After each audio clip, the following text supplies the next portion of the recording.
ఆలోచనలో ఉన్నటువంటి ద్వారా ఈ రాత్రి గల సమయం కొన్ని మాటలుగా మనము గ్రంథంలో నుండి పరిశీలించుకున్నామండి.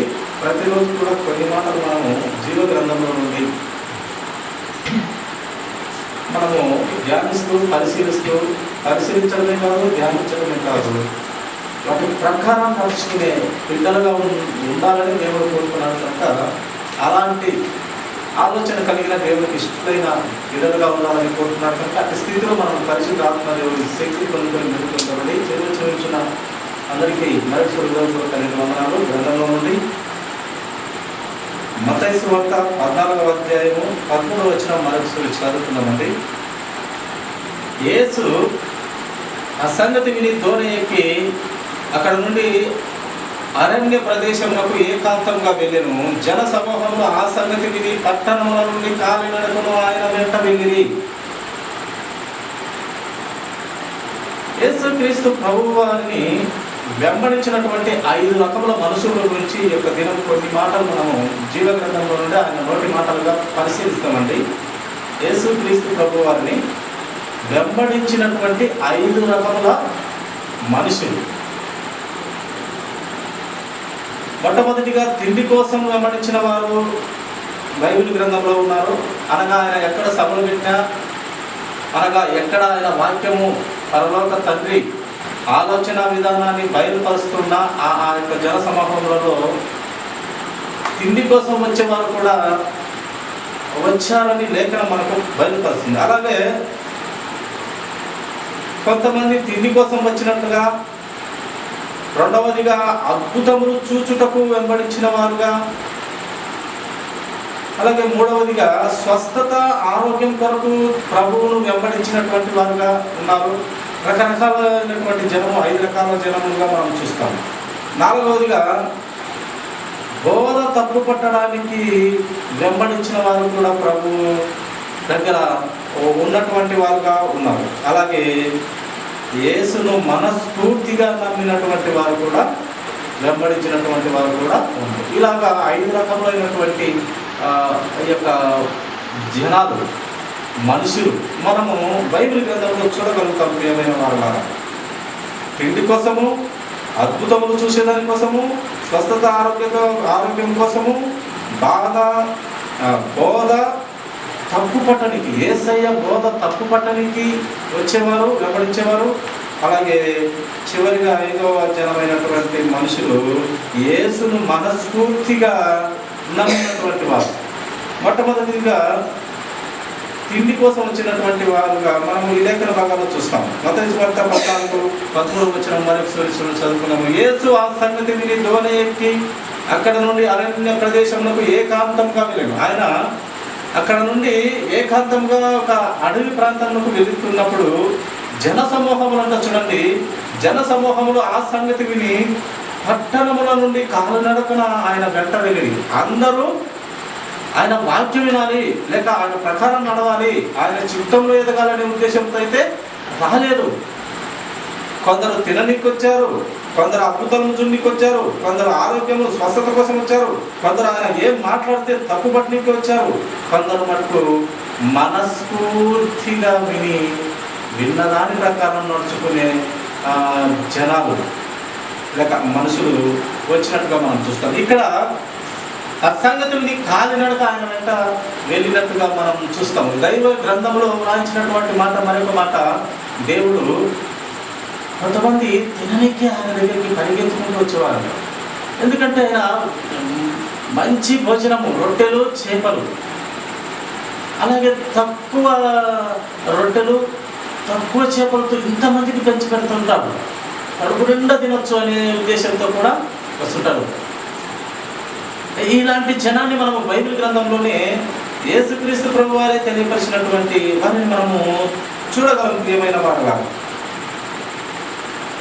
చూడండి. అలాగే 17వ వచనం, ఇదే 14వ అధ్యాయంలో 17వ వచనం మాట మనం చదువుకున్నాం. ప్రియమైన వారులారా, వారు ఇక్కడ మన యొక్క 5 రొట్టెలను 2 చేపలు తప్ప మరేమీ లేదని ఆయనతో చెప్పినప్పుడు ఆయన వాటిని తెమ్మని చెప్పి ఆయన ఒక పచ్చిక గల ప్లేసులో కూర్చొని ప్రార్థించి ఆకాశం వైపుకు చేతులెత్తి ఆ యొక్క పదార్థములను ప్రార్థించి అందరికీ పంచిపెట్టుడి.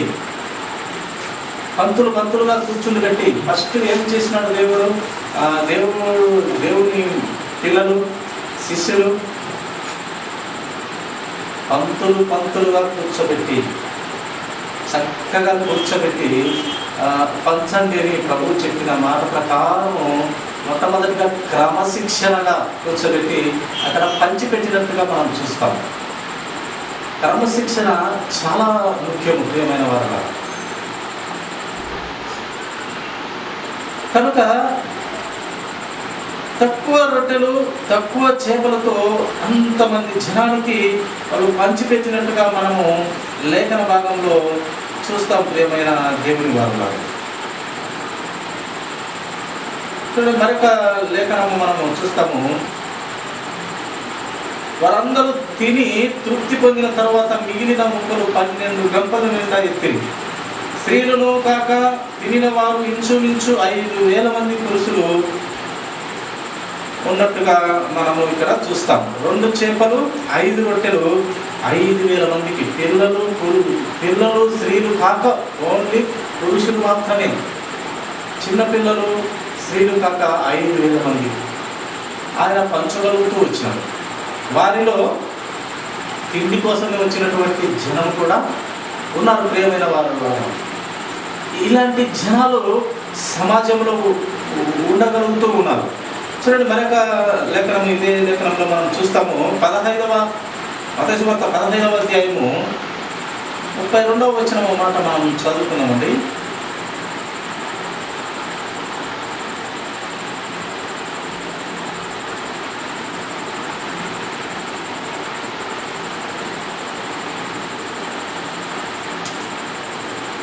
అంతటా యేసు తన శిష్యులను పిలిచి, ఈ జనులు నేటికి 3 దినం నుండి నా యొద్దనున్నారు.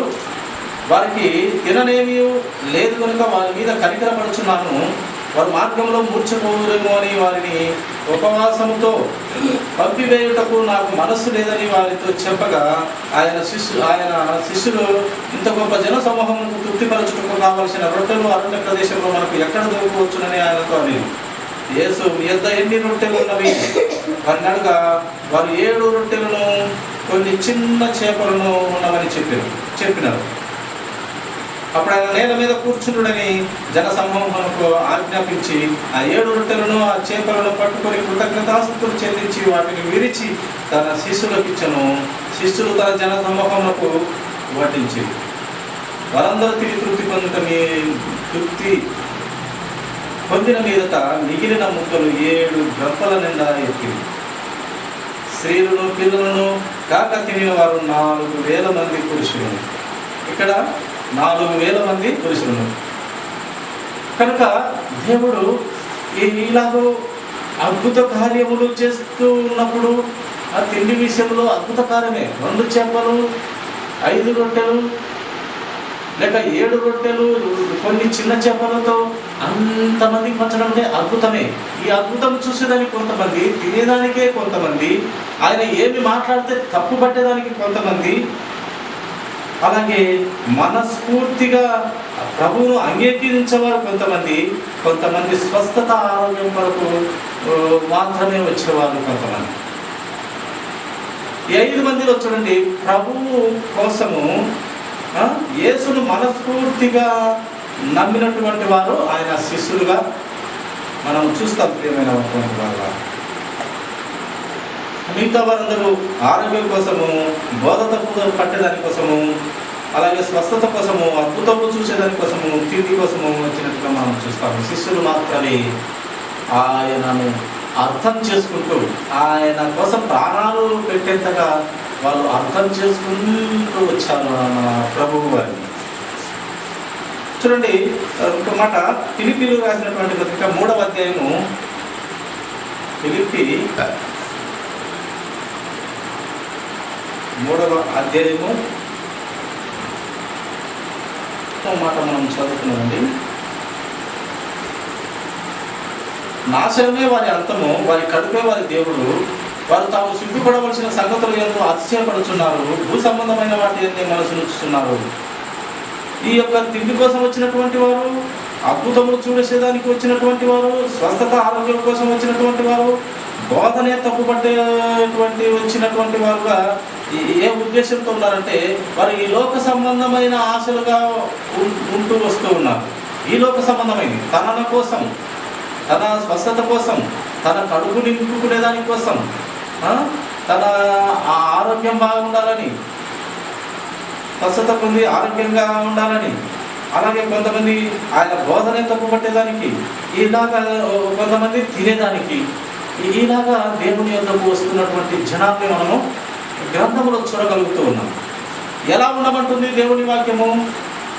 నాశనమే వారి అంతము, వారి కడుపే వారి దేవుడుగా, వారి కడుపులో తిండి ఉంటే అసలు అదే మాకు చల్లదనం, అదే మాకు దేవుడు అనే మనుషులు ఉన్నారని లేఖనం తెలియపరుస్తుంది. దేవుడు తింటే తప్పులేదు, దేవుడని తింటే ఏమన్నాడు, కానీ తిన్న లక్షణంగా కొంచెం వాక్యము, కొంచెము దేవుని ఆలోచన విధానాన్ని గుర్తించాలి, గమనించాలి. ఎందుకు పుట్టాము, ఎందుకు బ్రతుకుతున్నాము, ఏ ఉద్దేశంతో మనం బ్రతుకుతున్నాము, ఎందుకు దేవుడు మనల్ని పుట్టించాడు, అసలు దేవుని ఉద్దేశం ఏంది, నరుల ద్వారా ఏమి కోరుతున్నాడు దేవుడు, ఎందుకోసం బ్రతకాలి, ఎందు నిమిత్తం దేవుడు మనల్ని పుట్టించాడు, ఇవన్నీ కూడా ఆలోచించే పిల్లలుగా ఉండాలని దేవుడు కోరుతున్నాడు ప్రేమైన వల్ల. కనుక ఇక్కడ చెప్తున్నటువంటి లేఖన భాగము వారి కడుపే వారి దేవుడు అంటే మనకే వద్దు, కడుపు నిండా ఉంటే చాలు, ఆరోగ్యంగా ఉంటే చాలు, మీ అద్భుత కార్యాలు చూస్తే చాలు, ఇంకా అవసరమైతే మీ బోధన తప్పు పడితే చాలు అన్నటువంటి జనాలను మనం ఇక్కడ చూస్తూ ఉన్నాం ప్రియమైన దేవుడి వారి వారు. చూడండి మత్తయి సువార్త 11:21 వచనము మాట మనం గమనిస్తామండి. మత్తయి సువార్త 11:21. అయ్యో కొరాజీనా, అయ్యో బెత్సయిదా, మీ మధ్యను చేయబడిన అద్భుతములు తూరు సీదోను పట్టణంలో చేయబడిన ఎడల ఆ పట్టణంలో వారు పూర్వమే గోని పట్ట కట్టుకొని బూడిదెచ్చలు వేసుకొని మారు మనసు పొంది ఉందురు. చూడండి దేవుడు ఆ కఠినమైన ప్రాంతంలో ఉన్నటువంటి జనాల వద్ద ఇన్ని అద్భుత కార్యాలు, సూచక్రియలు చేసినట్లయితే వారు నెత్తి మీద బూడిద వేసుకొని గోనిపట్ట కట్టుకొని నన్ను అంగీకరించేవారు, నా మాటలు వినేవారు, ఎన్ని అద్భుత కార్యాలను చూసి చేసేది, ఎన్ని మాటలు మంచి మాటలని చెప్పేది, ఇన్ని గొప్ప గొప్ప అద్భుత కార్యాలు, గొప్ప గొప్ప అద్భుత సూచే క్రియలు, ఇవన్నీ అక్కడ చేసింటే సీదోను పట్టణంలో, తూరు సీదోను పట్టణంలో లేక సొదొమ గొమొర్రా పట్టణంలో చేసి ఉంటే వాళ్ళు అక్కడ నాశనం అయిపోయేవారు కాదు. ఆ మాటను విని వారు మారు మనసు కలిగి రక్షణ పొందుకొని ఉండేవారు అని ప్రభువు ఎవరిని గురించి మాట చెప్తున్నాడంటే, చీటికి మాటికి అద్భుతాలు కావాలా, చీటికి మాటికి మాకు ఆరోగ్యాలు కావాలా, ఇంకా ఏమి స్వస్థతలు కావాలా, మా కుటుంబం బాగుండాలా, ఉద్యోగాలు రావాలా, ఇవన్నీ నువ్వు ప్రభువులో ముందుగా ఆయన నీతి, ఆయన రాజ్యం వెతుకుతే ఆటోమేటిక్గా ఆయనకు తెలియను. ఆయన నీకు ఏది అక్కరలో ఎరిగి ఉన్నవాడు. ముందుగా ఆయన నీతి, ఆయన రాజ్యం వెతకమని బైబిల్ గ్రంథము ప్రభువు వాక్కు బయలుపరుతుంది. ముందుగా ఆయన నీతి, రాజ్యం వెతుకు, ముందుగా ఆయన గురించి ఆలోచించు. ఇవన్నీ కావాలని తండ్రికి తెలియను. ఆకాశ పక్షులు చూడాలి, యుద్ధము కోయవో లక్ష్యంగా బతుకుతున్నాయి, వాటిని పోషిస్తున్నది నేనే, వాటిని పోషించగా లేనిది మిమ్మల్ని నేను పోషించలేదా? వాటికన్నా మీరు శ్రేష్ఠులు కారా? మీరు నా పోలికలో, నా అంశలో, నా చేతులతో, నా ఊపిరితో పుట్టించుకున్న, నా రక్తం ఇచ్చి సంపాదించినటువంటి పిల్లలు మీరు, వాటికన్నా శ్రేష్ఠులు మీరు. వాటిని కాపాడుతున్నాను, అనుదిన ఆహారం ఇస్తున్నాను, మిమ్మల్ని నేను పోషించుకోలేనా? అందుకే మొదటిగా నా నీతి, నా రాజ్యము వెతకండి, నా నీతి వెతకండి, నా రాజ్యం వెతకండి. మీకు కావాల్సినదేదో, మీ అవసరాలు, మీ ఇరుకులు, ఇబ్బందులు, అవసరాలు అన్నీ నేను ఎరిగినవాడు. మీకు ఏది కావాలో నేను తెలిసినవాడు, నేను ఇస్తాను. ముందు నా పని చూడు, నా ఆలోచన చెయ్యి, నా రాజ్యం వెతుకు, నా నీతి వెతుకు. ఇవన్నీ ఆటోమేటిక్గా నా క్రియలలోని సారాంశమే నిన్ను మనిషినిగా లేక సరైన దారిలో నడిపిస్తాయి, నిన్ను మంచి వ్యక్తిగా నడిపిస్తాయి. అని ప్రభు బాగా ప్రియమైన వాడు అన్నమాట. అందుకే ఆయన అంటున్నాడు, అయ్యో అయ్యో కొరాజీనా, అయ్యో బెత్సయిదా, మీ మధ్యను చేయబడిన అద్భుతములు పనికి మాలిన ఆ పట్టణాలలో చేసింటే, మీ దగ్గర చేసిన ఈ యొక్క కార్యాలన్నీ అక్కడ చేసింటే ఆ ప్రజలు బాగుపడేవారు. వారు అనవసరంగా ఒకరిని, ఒక ప్రాంతాన్ని అగ్నితో కాల్చాను, ఇంకొక ప్రాంతాన్ని నీటితో వర్షాలతో చంపేశాను. వారి దగ్గర ఈ కార్యాలు చేసింటే వారు బతికిండేవారు, మారుమర్చుకునేవారు, రక్షణ వచ్చిండేది అని ప్రభువు బాధపడుతున్నాడు. ప్రియమైన వారు,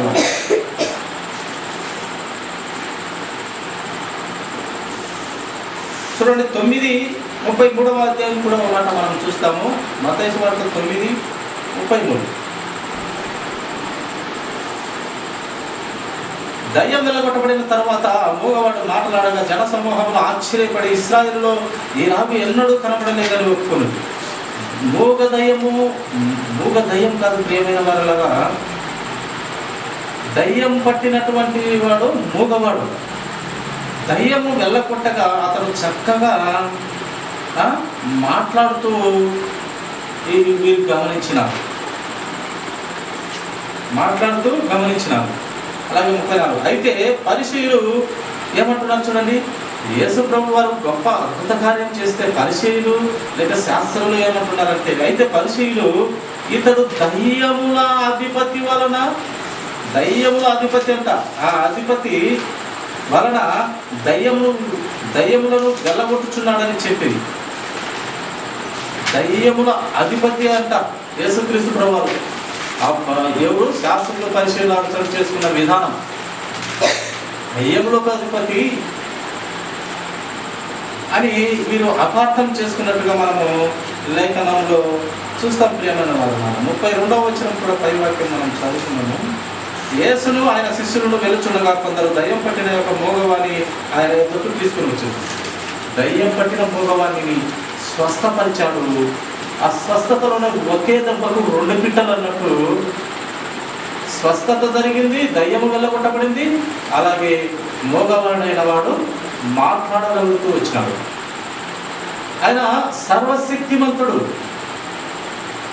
అందుకే ఒకే దెబ్బకు 2 పిట్టలు అన్నట్టుగా ఆయన అంత అద్భుత కార్యాలు చేయగలడు. ఒక్క అద్భుతమే కాదు, 2 అద్భుతాలు ఒకే మాటతో కలుగుతూ వచ్చినాయి. దయ్యము వెళ్ళగొట్టబడింది, మూగవాడైనటువంటి వాడు మాట్లాడగలుగుతూ వచ్చినాడు. అలాగే ఇంకొక సన్నివేశం మనము అపోస్తుల కార్యంలో మనం చూస్తాం. అక్కడ పక్షపాతముతో నడవలేని మనిషి ఒకరు ఉంటారు. యేసుక్రీస్తు ఒక ఇంటిలో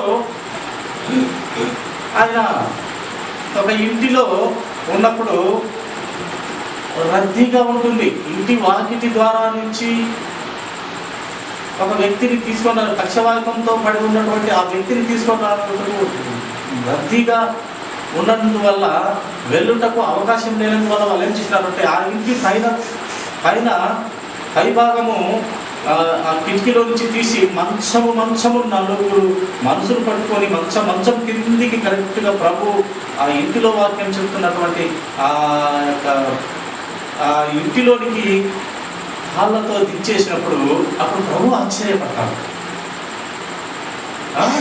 ఆ ఇంటి ద్వారం గుండా రాకుండా ఇతని అవసరత ఎంత ఇబ్బంది ఉందో, ఇతనికి నా అవసరత ఎంత ఉందో, పక్షవాతంతో పడినారు. 4 మనుషులు మోసుకొని వచ్చి అక్కడ పై ఇంటి కప్పు నుంచి చిన్నగా దించినప్పుడు ప్రభు ఆశ్చర్యపోయి ఆడ గొప్ప కార్యం చేస్తాడు. అప్పుడు అక్కడ ఏమంటాడంటే, ఇతని పాపములు క్షమింపబడినవి అంటాడు. పాపమును క్షమిస్తే అతను లేచి అతని మంచం అతను ఎత్తుకొని 4 ఎత్తుకొని వచ్చిన మనిషిని, ఆ మనిషే తన మంచం తను ఎత్తుకొని వెళ్ళిపోయినట్టుగా మనం జీవగ్రంథంలో చూస్తాం. సృష్టికర్త అయిన దేవుడు ఆత్మీయగా నీ పాపములు క్షమింపబడినవి అనగా, పాపములు క్షమించబడుతూ ప్లస్ ఒక దెబ్బకు 2 పిట్టలు అన్నట్టుగా క్షమించబడుతూ మళ్ళీ తిరిగి అతని పక్షవాతము నుండి స్వస్థత పొందుకొని తన మంచం ఎత్తుకొని అతను వెళ్ళినట్టుగా మనం జీవగ్రంథంలో చూస్తాం. అంటే యేసుక్రీస్తు ప్రభువారు అంత శక్తిగా ఒక్కటిస్తే ఆయన అన్నీ కూడా మన శరీరంలో స్వస్థతలు జరుగుతాయి. అప్పుడు ఈయన ఏంది పాపం, అప్పుడు అక్కడ పరిశీలు శాస్త్రం నుండి ఏంది ఈయన పాపములు తీసివేయబడ్డాయి అంటున్నాడు. ఈయన పాపములు తీసివేసే శక్తి ఈయనకు ఎక్కడి నుంచి వచ్చిందని వాళ్ళు గుసగుసలు అనుకుంటున్నారు. అంటే ఈ పరిశీలు శాస్త్రులు క్రీస్తుకు విరోధులు, క్రీస్తుకు శత్రువులు. వీరు ఎప్పుడు చదువుతూనే ఉంటారు క్రీస్తును. అందుకే ఆయన క్రీస్తు ఆయన మాటలు భలే ఉంటాయి. యేసుక్రీస్తు ప్రభు సున్నం కొట్టిన సమాధులు మీరు, లోపల పురుగులు ఎముకలు మీరు అలా ఉంటారు, లోపల బయటికి మటుకు తెల్లటి అన్ని ఒకటి వేసుకొని సున్నం కొట్టిన సమాధులు మీరు అని శాస్త్రం పరిశీలన సర్దుకేలు గూర్చి ప్రభు చెప్తున్న మాటలు మనం గ్రంథంలో చూస్తాం ప్రియమైన వాళ్ళ. కనుక ఆయన ఒక్కటి చెప్తే దేహంలో ఉన్న ప్రతిదీ స్వస్థత జరుగుతుంది ప్రియమైన వాళ్ళ. అంత శక్తి కలిగిన దేవుణ్ణి కలిగి ఉన్నాం.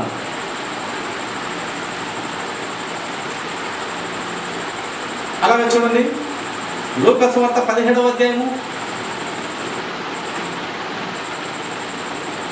లూకా సువార్త 17వ అధ్యాయము 11వ వచనం చదువుకున్నామండి. ఆయన యెరూషలేమునకు ప్రయాణమైపోవచ్చు, సమరయ గలిలయల మధ్యగా వెలుచుండెను.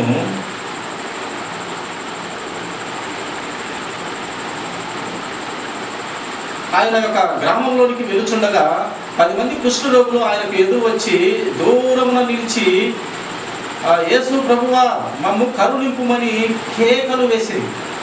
10 మంది కుష్ఠరోగులు కేకలు వేస్తున్నారు. ఆయన వారిని చూసి, మీరు వెళ్ళి మిమ్మల్ని యాజకులకు కనపరచుకోవడం వారితో చెప్పాను.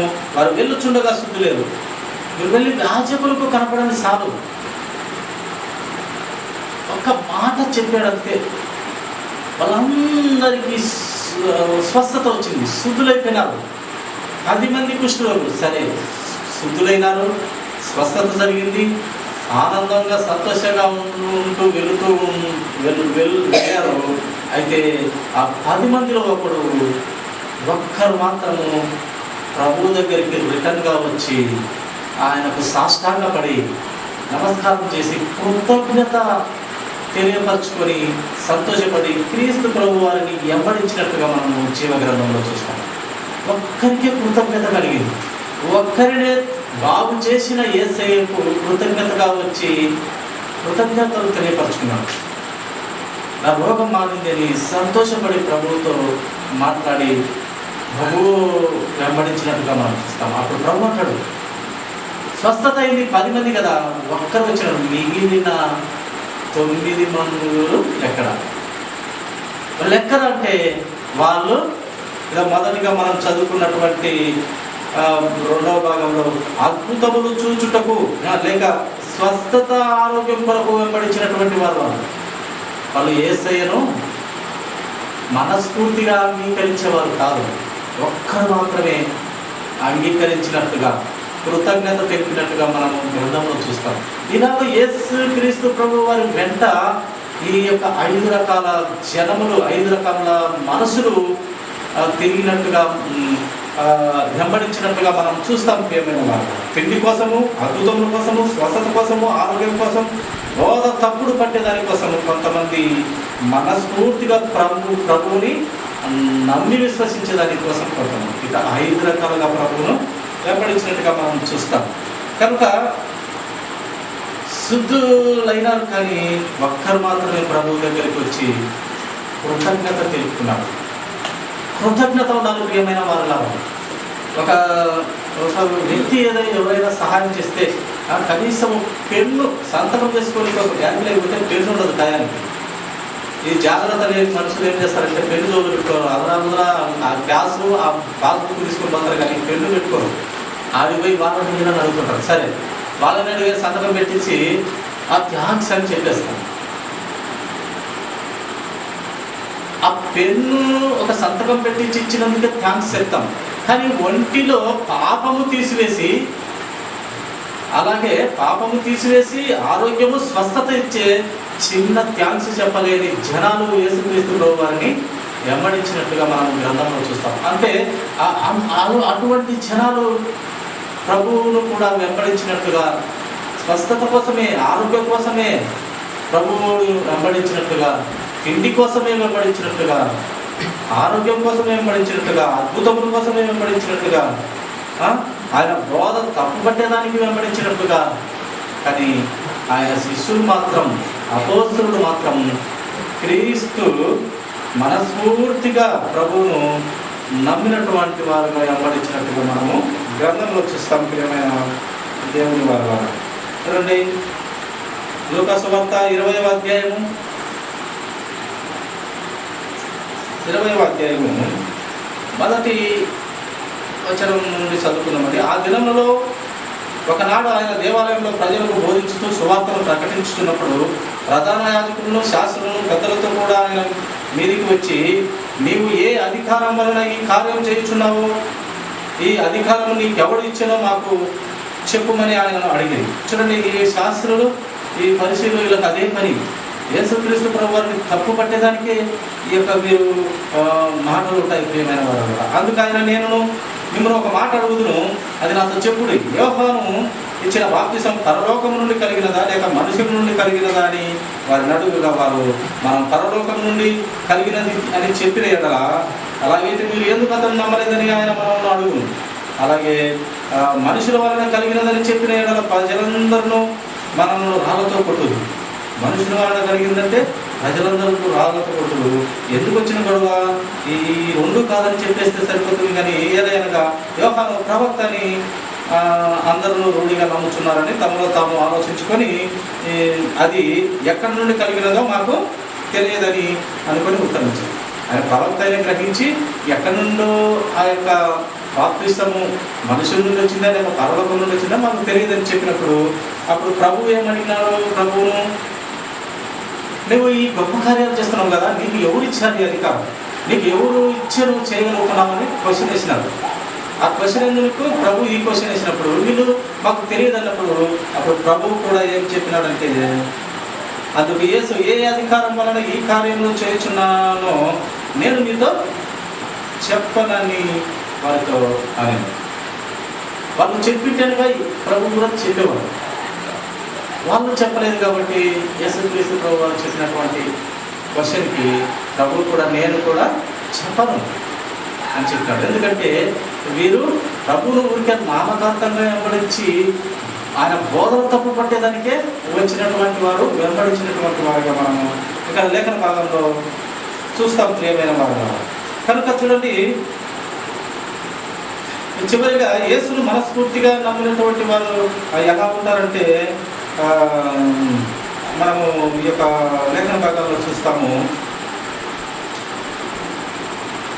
యోహాను సువార్త 4:6 నుండి కొన్ని వచనాలు మనం చదివినట్లయితే అక్కడ ఒక సమరయ స్త్రీ కనపడుతుంది. ఆమె సమరయ స్త్రీ. ఆమె దేవుని గురించి కొన్ని మాటలు మాట్లాడినప్పుడు, ఆమె జీవితము కొన్ని చెప్పినప్పుడు, నిజమే నేను మెస్సయ్యను కనుగొన్నాను అంగీకరించింది దేవుని వాక్యం. నిజమయ్యా, నువ్వు చెప్పిందంతా నా జీవితంలో ఉన్నది ఉన్నట్టు కరెక్ట్గా చెప్పావు, నిజము, నేను మెస్సయ్యను కనుగొన్నాను. ఆ ఊరికి పోయి అందరికీ చెప్పి మళ్ళీ పిలుచుకొని వచ్చి ప్రభు దగ్గర పిలుచుకొని వచ్చి చూపించి, ఆ ప్రభువుని భంగపోయి 2 దినాలు మా ఊర్లో ఉండాలని చెప్పి 2 దినాలు ఆయన వారి ఊరిలో కలిపి అక్కడ ఎంతో మందిని రక్షించినట్టుగా సమరయ స్త్రీ సాక్ష్యం ఉంది. అంటే కొందరు క్రీస్తు మాటలను విని నమ్మినటువంటి వారు, క్రీస్తు మాటలను నమ్మినటువంటి వెంబడించినటువంటి వారిలో ఈ యొక్క సమరయ స్త్రీ ఒకరు. అలాగే ఇంకొకరు లోక సువార్త 19:1 నుంచి 10 వరకు మనం చదువుకున్నట్లయితే అక్కడ సందర్భము జక్కయ్య కనపడతారు. అక్కడ సందర్భము జక్కయ్య కూడా అంతే, పాపే. సమరయ స్త్రీ పాపే. 7 మంది వారితో సంసారం చేసినటువంటి పాపే. కానీ పాపమును ఒప్పుకొని మెస్సయ్యను కనుగొంటిని, ఇక మీదట పాపం చేయకుండా బ్రతుకుతూ అనేక మందికి వెలిగింపబడిన ఆ స్త్రీ అనేక మందికి వెలిగింపబడే ఆలోచన ఇచ్చి ఆ రక్షణకు కారకురాలైంది. అలాగే జక్కయ్య కూడా పాపపు స్వభావం కలిగినటువంటి వాడే. కానీ యేసయ్యను చూస్తే చాలు అనుకున్నాడు. త్వరితగతిన రక్షణలోకి వచ్చే వీరిద్దరి జీవితాలలో చూడండి, చివరి మాట అయినటువంటి యేసును మనస్ఫూర్తిగా నమ్మి వెంబడించేటువంటి వారి లిస్టులో వీరిద్దరు కూడా చక్కగా ఉండగలుగుతూ వచ్చినారు. కనుక జక్కయ్య పాపి అయినప్పటికీ అతను కొట్టివాడైనా నేడు చెట్టు ఎక్కినాడు. ఈ దారిలో వస్తాడని తెలుసుకొని ఆ దారిలోనే ముందుకు ఉరికెత్తుకుని ఒక చెట్టు ఎక్కి, నేడు చెట్టు ఎక్కి అక్కడ కాల్చుకొని ఉండగా యేసయ్య హృదయాన్ని ఎరిగిన యేసయ్య కరెక్ట్గా ఆ చెట్టు కాడికి ఆగి, జక్కయ్య దిగిరా, నేడు నీ అంట నేను ఉండవలసి ఉంది, నువ్వేంది చెట్టు ఎక్కినవి నా కోసము, నీ ఇంటికే నేను రావాల్సి ఉన్నది దినం అన్నప్పుడు ఎంత సంతోషపడ్డాడో పాపి అయిన జక్కయ్య. ఆ సంతోషంలోనే మారిపోయినాడు. ఆ సంతోషంలోనే, అయ్యా నేను ఎవరి దగ్గర ఎంత తీసుకున్నానో, 200 తీసుకున్నాను, ఎంత తీసుకున్నావు, వారికి 400 ఇచ్చేస్తానయ్యా, నిన్ను చూస్తే చాలనుకున్నాను, నా ఇంటికి వచ్చావు, నిన్ను కళ్ళారా చూశాను, నాకు ఆ ధన్యత చాలు అని అప్పుడు ఆ మాట అన్నప్పుడు ఈ ఇంటికి నేడు రక్షణ వచ్చింది. ఎవరయ్యా ఇతను? అబ్రహాము కుమారుడు కాదన్నది. ఇతను అబ్రహాము కుమారుడే. ఒకప్పటి జీవితము పాపంలో ఉన్నప్పటికీ అబ్రహాము కుమారుడు ఇతను. ఈ ఇంటికి రక్షణ వచ్చింది. కొన్ని గంటల్లో రక్షణ సంపాదించుకున్నాడు జక్కయ్య. కొన్ని గంటల్లో సమరశ్రీ రక్షణ సంపాదించుకున్నాడు. కనుక ప్రియమైన దేవుని సంగమా, ఇలాగా యేసుక్రీస్తు ప్రభు వారిని ఇలా 5 రకాల మనుషులు వెంబడించినట్టుగా మనము లేఖన భాగంలో చూస్తాము. చూడండి, చివరిగా మనము ఒక మాట చూసుకొని ముగించుకుందాము. మత్తయి సువార్త 28:17 ఒక మాట మనం చూద్దాము. ఏమైనా వాళ్ళ మత్తయి సువార్త 28:17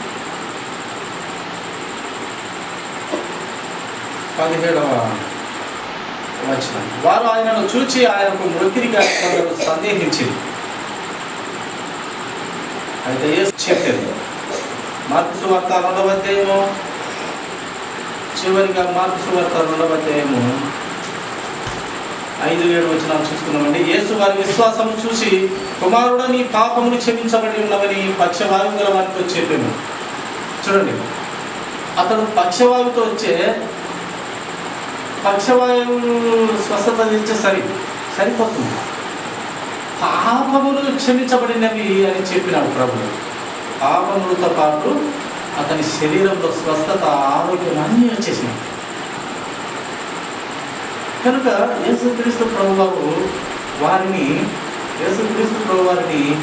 వెంబడించాలంటే మనము ఆయన అడుగు జాడల్లో నడిచే పిల్లలంగా ఉంటే ఆయన సంతోషపడతాడు. ప్రియమైన వారు, శాస్త్రంలో కొందరు అక్కడ కూర్చుని ఉండి వారు ఇతను ఇట్లెందుకు చెప్పుచున్నాడు, దేవదూషణ చేయుచున్నాడు కదా, దేవుడు ఒక్కడే తప్ప పాపములు క్షమించగలవాడేవాడని తమ హృదయంలో ఆలోచించుకునేది. దేవుడు కదా పాపాలు క్షమించేది. ఈయన పాపములు క్షమించబడితే ఎవరైనా అప్పటికి కూడా అర్థం కాలేదు కదా. దేవుని కుమారుడు, సాక్షాత్తు సర్వోన్నతుని తండ్రి కుడిపార్శ్వములో సింహాసనాసీనుడై ఉన్నటువంటి క్రీస్తే భూమి మీదకి అడుగు పెట్టి యేసుగా వచ్చినాడని వారు ఇంకా గుర్తించలేని బుద్ధిహీనుడుగా పరిచయులు, శాస్త్రులు, సదుకైలు మనకు గ్రంథంలో కనపడతారు. ప్రియమైన వారు, నేనే జీవాహారం, నన్ను తినుడి భుజించుడు అన్నప్పుడు ఆయన శరీరం, ఆయన మమ్మల్ని తినండి తాగండి, ఇలాగ పచ్చిగా కోసుకొని తిన్నవా ఏంటి అని అంటారు వీళ్ళు. ఎవరిలో? శాస్త్రులు, పరిచయులు, సదుకైలు. ఎవరిలో? సున్నం కొట్టిన సమాజం. కనుక ప్రియమైన దేవుని వలన వీళ్ళు మళ్ళీ దేవుని పనే చేసేది. వీళ్ళు దేవుని వాక్యము మోసే రాసిన ధర్మశాస్త్ర ప్రకారమే నడిచేది. కానీ క్రీస్తును గుర్తించలేని బుద్ధిహీనుడుగా మనం గ్రంథంలో చూడగలుగుతున్నాం. అలా ఉండకూడదు. దైవభక్తిలో ఉన్నటువంటి వీళ్ళే గుర్తించలేకపోతే పాపముతో చచ్చిపడిపోయిన వాళ్ళు కనుగొన్నారు. జక్కయ్య, సమరసి పాపంలో చచ్చిపడిపోయి బ్రతికిన వారి జీవితాల్లో మెస్సేను కనుగొన్నారు. కానీ వీళ్ళు ఆ దేవుడి పని చేస్తూ నేను మెస్సేను గుర్తించలేని బుద్ధిహీనులుగా మనం గ్రంథంలో చూడగలుగుతున్నాం ప్రియమైన వారు. అంటే కొందరు అంత మాకు తెలుసు, అంత ఇది తెలుసు అంటారు, కానీ అసలు ప్రభువు కోసము బ్రతికేది కానీ, ప్రభువు పనులు చేయడం కానీ ఏముండవు. ఏదన్నా బోధలో ఇంకా తప్పు పడదామని ఉంటారు. ప్రభు బోధలో ఎన్నో సురులు వ్యభిచారంతో పట్టబడిన స్త్రీ వచ్చినప్పుడు కూడా అక్కడ కూడా తప్పు పట్టికి వచ్చినారు. అలాగే జనాలు 5 మంది జనాలు ప్రభువును వెంబడించిన వారుగా మనము చూడగలుగుతున్నాం. మొత్తానికి ఎలాంటి వారుగా క్రీస్తును వెంబడించాలంటే మనం ఆయనను మనస్ఫూర్తిగా నమ్మి, ఆయన మాటల ప్రకారం నమ్మి, ఆయన ఆజ్ఞల ప్రకారం నమ్మి నడుచుకునేటటువంటి బిడ్డలు మాత్రమే ఆయనను వెంబడించినటువంటి, ఆయనను ప్రేమించినటువంటి బిడ్డలుగా కనపడతాయి. కానీ మిగిలిన వాళ్ళందరూ కూడా వారి సొంత పనుల కోసం, వారి ఆరోగ్యాల కోసం, వారి జీవితంలో స్వస్థతల కోసం, కడుపు నిండా తిండి కోసం, అలాగే అద్భుతములు చూడడానికి కోసం వస్తారు. అద్భుతం జరుగుతూనే వెళ్ళిపోతారు. 10 మందికి అద్భుతాలుగా కుష్టి వ్యాధి నుంచి బయటపడేస్తే ఒక్కరు మాత్రం వచ్చారు, 9 మంది వెళ్ళిపోయారు. వీళ్ళు ఎవరంటే వీళ్ళు అద్భుతాల కోసం వచ్చినటువంటి వారు, స్వస్థత పొందుకొని వెళ్ళిపోయేటటువంటి వారు.